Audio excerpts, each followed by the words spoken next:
Hello, welcome to the Craft House Magic podcast. My name's Ellie and I'm coming to you from Norwich in Norfolk in the UK, and today is the 6th of March. So welcome everybody. I hope you've all had a lovely crafty week since the last time I've spoken to you, and I'm here to share all the things that I've been making in the last 7 days.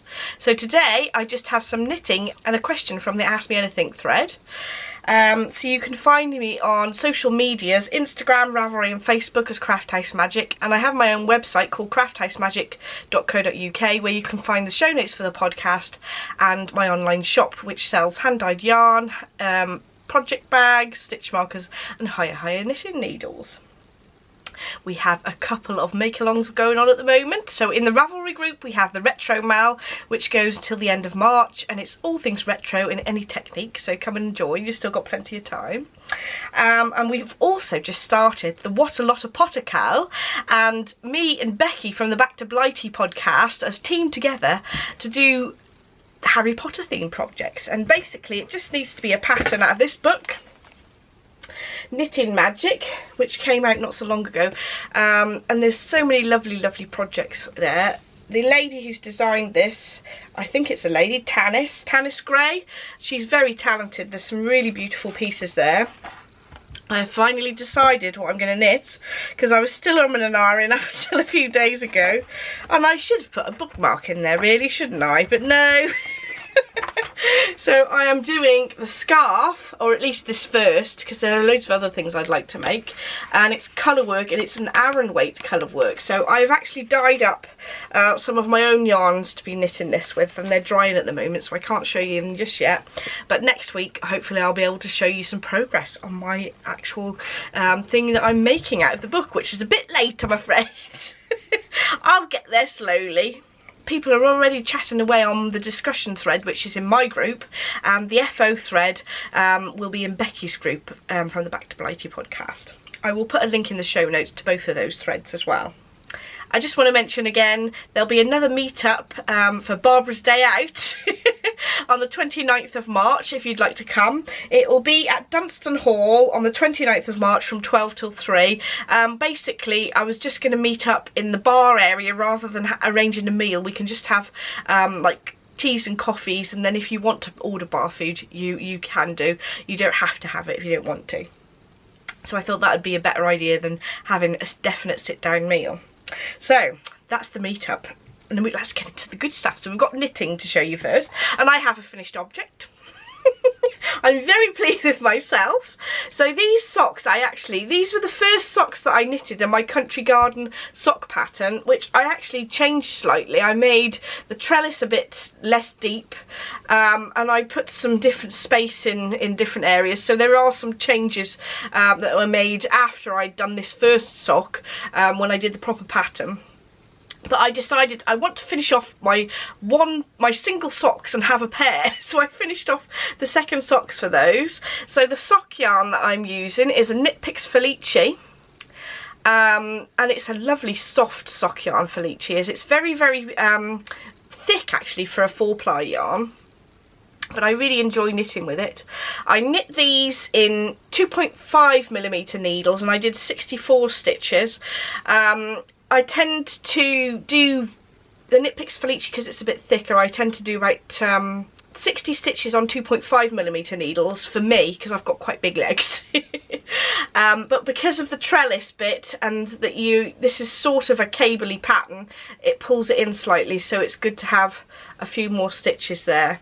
So I'd advise you to go up 4 more stitches than you would normally with the needles that you normally use, just to make sure that you've got plenty of room. But I'm really pleased I finished those, ready to wear. So even though it's my own pattern, I still love doing these little butterfly things. And actually I think the trellis bit, I'm not so keen on it with the stripy yarn, but I think that those butterflies look really nice in the self-striping yarn as well. So there we go. So that's my one pair finished off the needles that I'm really happy with. And then I've got 2 more pairs on the needles, I think. Oh, plus some heels that I need to put in, some afterthought heels for the rest of the tube that I was knitting on last week's podcast. So I found another pair of socks on the needles, and these were my Cha-Cha chevron socks, and the pattern's by lovely Sandra from the Cherry Heart podcast, and I just love these chevron shapes, really lovely. Really enjoyed knitting those, and I've just got down the foot there and I'm almost finished on the first sock. I have a confession to make. I actually cast these on for the Strictly Sock Along, and I got to about there and I got distracted. So it's Ali from Little Drops of Wonderful that does the Strictly Sock Along, and I just started because I get all excited about these things and then other things. But that's how far I've got now. So I've knitted from there since last week, so I'm getting on for my first sock. So the yarn I'm using is Don't Worry Be Happy for the main bit, and Shiny Happy People for the heel. I've used Sandra's pattern for the pattern down the leg, but then I just did my normal heel that I've got in my head, rather than looking at a pattern. But I really enjoy doing those chevrons, and I've done them round the foot as well. You wouldn't have to do them down the foot if you didn't want to, but I think they're fun, so that's good. So that's how I've got on with those, and I've got my little progress keepers that I've got hanging.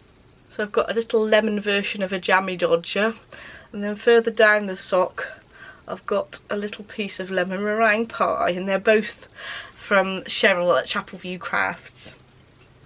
So I've just been doing socks this week mainly, and because I've been really busy with the shop, I haven't had a chance to cast on anything else or work on anything else. So hopefully I'll have more to show you next week. But I do have a quick question from the Ask Me Anything thread, which was Viv, who is Fran de Fleurs, and she was asking, why is it that so many scientists end up being yarn dyers?